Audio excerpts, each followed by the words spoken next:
ভারতে বাড়ি বাড়ি গিয়ে মুসলিম মা বোনদের হেনস্থা করছে কট্টর হিন্দু যুবকেরা, এমন অভিযোগ সংবলিত ভিডিও এখন সোশ্যাল মিডিয়ায় ভাইরাল। সম্প্রতি ভারতের বিভিন্ন প্রান্ত থেকে এমন সব উদ্বেগজনক চিত্র সামনে আসছে যা দেখে শিউরে উঠছে সচেতন বিশ্ববিবেক। দাবি করা হচ্ছে একদল হিন্দু যুবক মুসলিম পাড়াগুলোতে হানা দিচ্ছে। তাদের লক্ষ্য মূলত অসহায় নারীরা, যারা নিজেদেরকে চার দেওয়ালের ভেতরেও সুরক্ষিত বোধ করছেন না। ভিডিওতে দেখা যায় ওই যুবকেরা পরিকল্পিতভাবে মুসলিম পরিবারগুলোর উপর মানসিক ও শারীরিক চাপ তৈরি করছে। তারা যখন বাড়ির সামনে এসে অশ্রাব্য ভাষায় কথা বলছে, তখন ঘরের ভেতরে থাকা কিশোরী ও তরুণীরা আতঙ্কে দিশাহারা হয়ে পড়ে। আত্মরক্ষার তাগিদে তারা ঘরের কোণে আশ্রয় নেয়, কিন্তু তাদের আস্ফালন সেখানেও থেমে থাকে না। নারীরা যখন বাইরের পরিস্থিতি বোঝার জন্য জানালা দিয়ে উকি দেন, তখন এই যুবকেরা তাদের দিকে লক্ষ্য করে অশালীন ও কুরুচিপূর্ণ অঙ্গভঙ্গি করতে থাকে।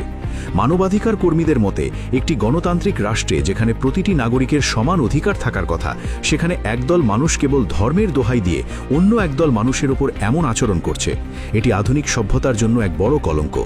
ভারতের মতো একটি বিশাল দেশে যেখানে কোটি কোটি মানুষের বসবাস, সেখানে এক জনপদ থেকে অন্য জনপদে ছড়িয়ে পড়ছে এই সাম্প্রদায়িক বিষবাষ্প। মুসলিম নারীরা এখন নিজেদের বাড়ির ভেতরেও আতঙ্কে দিন কাটাচ্ছেন। জানালা দিয়ে বাইরে তাকাতেও তারা ভয় পাচ্ছেন। যদিও ভিডিওটির সত্যতা সম্পর্কে প্রশাসন থেকে এখনও কিছু জানানো হয়নি। তবে এই ধরনের সাম্প্রদায়িক হেনস্থা বর্তমানে ভারতে একটি সাধারণ ঘটনায় পরিণত হয়েছে বলে উদ্বেগ প্রকাশ করেছেন আন্তর্জাতিক বিশ্লেষকগণ। বিশেষ করে মুসলিম প্রধান এলাকাগুলোতে গিয়ে কট্টরপন্থীদের এই আস্ফালন সাধারণ নাগরিকের স্বাভাবিক জীবনযাত্রাকে দুর্বিষহ করে তুলছে। স্থানীয়দের অভিযোগ, প্রকাশ্য দিবালোকে এসব ঘটনা ঘটলেও আইন শৃঙ্খলা রক্ষাকারী বাহিনীর পক্ষ থেকে কার্যকর কোনো পদক্ষেপ নেওয়া হচ্ছে না। অনেক ক্ষেত্রে পুলিশের নীরব ভূমিকা অপরাধীদের আরও বেশি সাহসী করে তুলছে। তাদের এই প্রশ্রয় যেন কট্টর যুবকদের জন্য এক অঘোষিত লাইসেন্স হয়ে দাঁড়িয়েছে।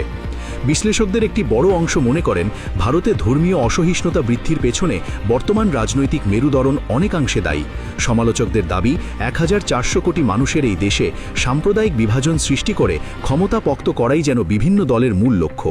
কট্টর গোষ্ঠীগুলোর বিরুদ্ধে কঠোর আইনি ব্যবস্থা না নেওয়ায় তারা এখন সাধারণ মানুষের জীবনের ওপর নিয়ন্ত্রণ প্রতিষ্ঠা করতে চাইছে। ভারতে শুধু মুসলিমরাই নয়, অন্যান্য অল্পসংখ্যক সম্প্রদায়ের মানুষও এখন কট্টর হিন্দুদের লক্ষ্যবস্তুতে পরিণত হচ্ছে।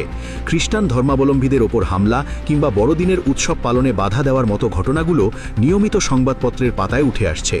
রাজনৈতিক বিশ্লেষকদের মতে, ভারতের ধর্মনিরপেক্ষ ভাবমূর্তি আজ চরম সংকটের মুখে। যেখানে একসময় বিভিন্ন ধর্মের মানুষ মিলেমিশে বসবাস করত, সেখানে আজ একে অপরের প্রতি ঘৃণা আর অবিশ্বাস ছড়িয়ে দেওয়া হচ্ছে। এই ঘৃণা যখন নারীদের ওপর আক্রমণের রূপ নেয়, তখন তা নৈতিক অবক্ষয়ের চূড়ান্ত সীমা নির্দেশ করে। এই ধরনের সহিংসতা ও হেনস্থা বন্ধে আন্তর্জাতিক মহলের সোচ্চার হওয়া এখন সময়ের দাবি। ভারতের অভ্যন্তরীণ স্থিতিশীলতা বজায় রাখতে হলে প্রতিটি নাগরিকের নিরাপত্তা নিশ্চিত করা সরকারের মৌলিক দায়িত্ব। অন্য ধর্মের মা বোনদের ওপর চলা নিপীড়ন মানবতার ওপর আঘাত। বিশ্লেষকরা বলছেন, যদি দ্রুত এর প্রতিকার করা না হয়, তবে এই সাম্প্রদায়িক উত্তেজনা দক্ষিণ এশিয়ার সামগ্রিক শান্তিতেও বড় ধরনের বিঘ্ন ঘটাতে পারে। 21 শতকের এই সময় দাঁড়িয়ে মানুষে মানুষে এমন বিভেদ আর ঘৃণা কোনোভাবেই কাম্য নয়। প্রতিটি মানুষের মর্যাদা ও নিরাপত্তা নিশ্চিত হওয়াই হোক আগামীর লক্ষ্য।